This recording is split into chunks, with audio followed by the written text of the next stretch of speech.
Okay, there's been a lot of talk, I suppose, with the media this week, George. Stephen Ferris has been quoted as saying England are bad losers and Ireland are the better side, is what Rob Kearney said.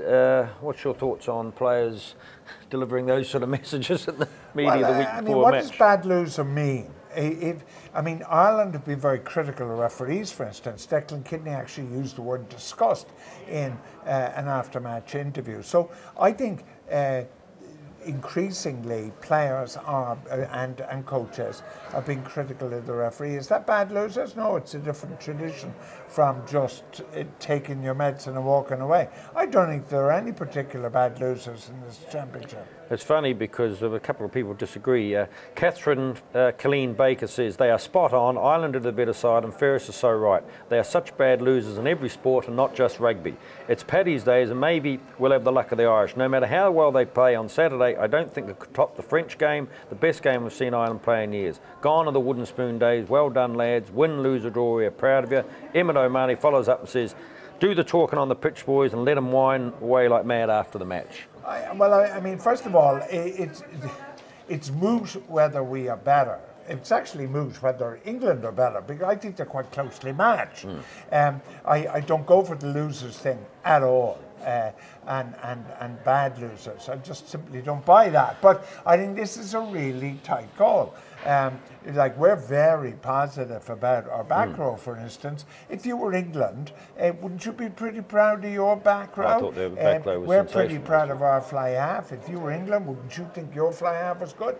Their midfield is very good. So, I think this is a very tight game. Yeah, I think I agree, my old Acorn, I agree with Rob Kearney. I think that, maybe experience-wise, he's got to say they're the better side, because I think that's all into self-belief. So I don't think saying teams are bad losers, I know it's probably blown out of proportion, I didn't see it myself. I don't think that helps things by criticising possibly a nation's attitude to sport, not just a match. When you say England are bad losers, you run the risk of saying, like your woman made the comment there, that at all sports, and I think that's, that's possibly pushing a bit far. But, all right, okay, well, I remember when I was a kid, the Australians used to always describe England cricketers as whinging palms. But in recent years... So do we in New Zealand. No, I want to go to Michael Kramer, because he says, is England a team on the up, and are we going the other way in regards to up-and-coming players and development? I think it is fair to say England are a team on the up. When you have players like Tuilagi, and you have players back rows, the back row they now have. For us, it's tricky, because I think if you look at our development of prop forwards, then I think we're lagging behind. We clearly depend hugely on Paul O'Connell in the second row, but we are a smaller playing nation. England have the most rugby players in the world. We have a small number. So I don't think it's as simple as that. Yeah, what I like about England, I have to say, is their policy on youth, and that's coming from Stuart Lancaster's compared to Martin Johnson. It's a Warren Gatland type thing. That disturbs me slightly about Ireland's policy, but again, they have a bigger playing number. But if you look at that English backline, all teenagers, Barrett 20, whatever, Farrell 20, Tuilagi young, Ashton young, Strettle young, Foden young.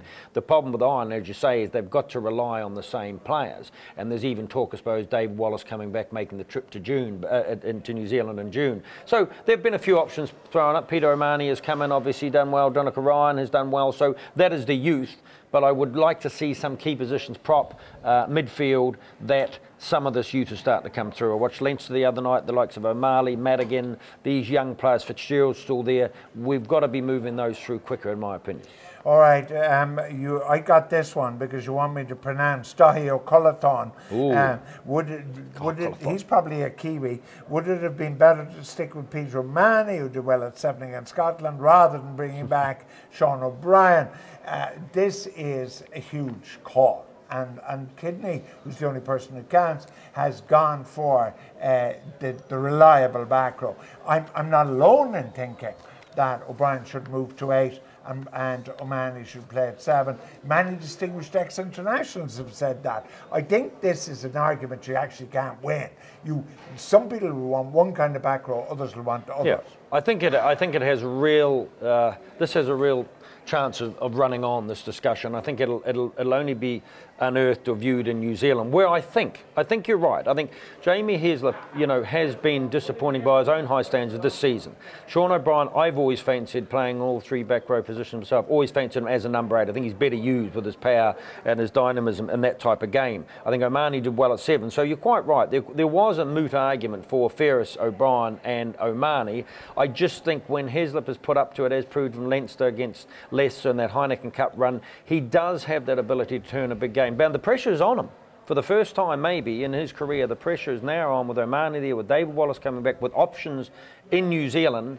The presence on. I still believe that O'Brien has to come back in somewhere. I don't believe that that he's a European Player of the Year for nothing. And I think I disagree with you last week that I still think he has a pretty good season. I think he was good in the first half against France, not bad as you might have sort of not or average. So yeah, I think for this week he's given Heslip the chance to play a blinder, and fingers crossed he will.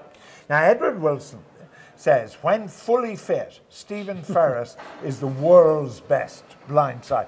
I think we're quite one-eyed in this country. Like, we criticise countries like England for being, very conscious of their own players. We're as bad as anybody. It's a big call to say, no matter how good he is, and he is very good. I mean, he is outstandingly good, Stephen Ferris. It's a bit much to say he's the world's best blindside. You only have to look at his Six Nations Championship. Look at Lydiat at Wales, Croft at England, even the French, Bonaire. So there's a lot of good blindsides around the place before we cross the equator. Yeah, he's going to be. I'd have to say he's going to be in the top 2 or 3. I mean, There's to say that he's no, absolutely. Well, you've got to look at the All Blacks, and you've got to look at players up against him. Has he had a fantastic season, and is he one of the players of this championship? Absolutely. Is he the best in the world at this stage? Not far off it, but again, that's a huge accolade to hang on a player. Now, I suppose you'll have to pronounce this. It's I'm terrible with the Irish name. Sorry. Yeah, Rubard Ruadran O'Connell. And that's but you're saying, have they earned the right? Have the Irish players earned the right to talk themselves up before the end of the game? We've sort of gone over that. Or should they keep quiet? Keep quiet is my suggestion. Well, I've always believed that you can be confident. I mean, a Tiger Woods or these guys at the top of their sport, when he was there, that you can have a right to respect the opposition. Just say, look, when we play our best, I think Carney's kind of done that. When we play our best, and if we play our best, then we can win. There's a difference between that and talking yourself up to such an extent where you appear arrogant. I liked the world's #1 golfer last week, Rory McIlroy, who is Irish and who is world #1. And McIlroy said, I am now in a position where I enter a tournament, I have a chance of winning it. Yeah. And I think that's fair. So what Ireland... It's not arrogant, that's just saying, it's a fact of life. And Ireland should say, when we play well... we can win it. We can win it. Absolutely. Neve Barron, who deserves RBS Player of the Six Nations? Well, that's a really good question, because if you look at who's been to announce a player of the tournament, you've got to look at all the games and who's been consistent, not just a player that maybe Tuilagi was being good, but he missed those first couple of games. So who has played all the games first of all, and who has been consistently good? Now, a couple of Irish players fall into that category, namely Rob Kearney at fullback, obviously, and then again Ferris, and the likes of Cian Healy has been actually Best has been outstanding as well. So those players come into it. So I would have to say, I think it's not just being Irish bias. If I look at across the board, I would say possibly Rob Kearney. Would you? Yep. Yeah, I mean, this is off the top of your head. North, possibly. Yeah, Neve, when we get an email or a tweet from you, we got to answer it as it comes. So bearing in mind that we're shooting off the top of our head, I'd like Popey's suggestion about George North. I think he has been absolutely amazing. And also, if you think how important Warburton has been to the Welsh cause, he's been extraordinary. Then if you go to Italy and you think that playing for an absolutely terrible team, Parise has delivered 64-carat performances almost every match. So to be honest, Neve, it's a tough call, and I wouldn't argue with Popey's Carney or Popey's I wouldn't argue North or my Warburton or Parise, but there's some really good players. It's a question of opinion. Whoever gets paid to pick him, good luck to him. We have a final one from Rob Connellan. what did George and Brent think of the fact that your pal Carney has had a wonderful season? His defence is abysmal. Now, that's a very long question, but essentially, and there've been a number of, there's a number of tries where he's been the last line of defence and he doesn't seem to know what to do. He allows the attacking player to make the move in front and never tackles, and the try has been scored. He also turns his back when he's on attack. Now, there is an element of this swivel that he's got out of his game slightly, and I'm pleased this year. There was an element, remember last year, when he went into tackles, he did this pirouette all the time to get out of tackles. But I think it's pretty harsh criticism to say that he's always made the tackle after the try has been scored. Harsh. Yeah. But if you were to look at Carney, I mean, if you look at a fullback, you look, can he catch it? Can he kick it?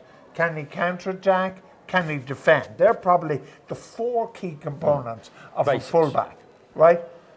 Of the 4, Carney's defence is the weakest. Of the 4 components, abysmal is a bit unfair.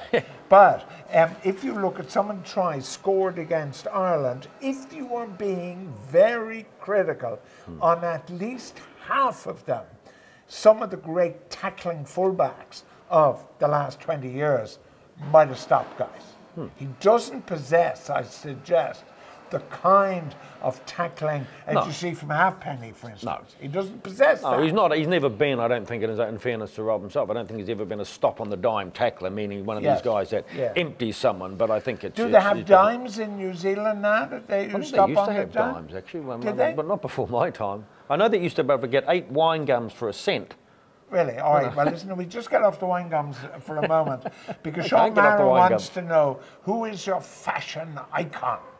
Who is my fashion icon? I developed my own style, to be honest. I mean, Shane Horgan said I look like Wall Street every week because I favour the white-collared sort of Trump look, but then Shane Horgan has the... And the lovely Ingrid does not like your white collar with coloured shirts. I'm going to have to. She does not like it, Popey. And you know you're very popular in our house. Ingrid invites you over for dinner on a regular basis. I'll check. The way I do my washing, quite often the colours run into the white collars, so it's not. But I just developed this. A bit like your ties, really. What do you say?